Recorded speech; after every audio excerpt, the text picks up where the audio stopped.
இங்கே அப்படி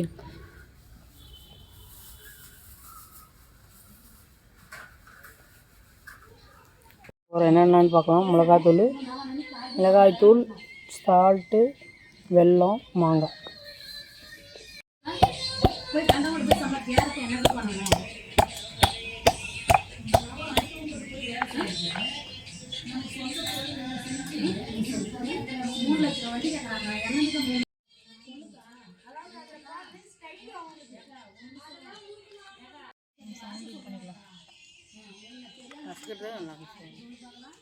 நல்லா வெல்லம் நிறைய போடு. நாட்டு சக்கரை இல்லை வெல்லம் போட்டு.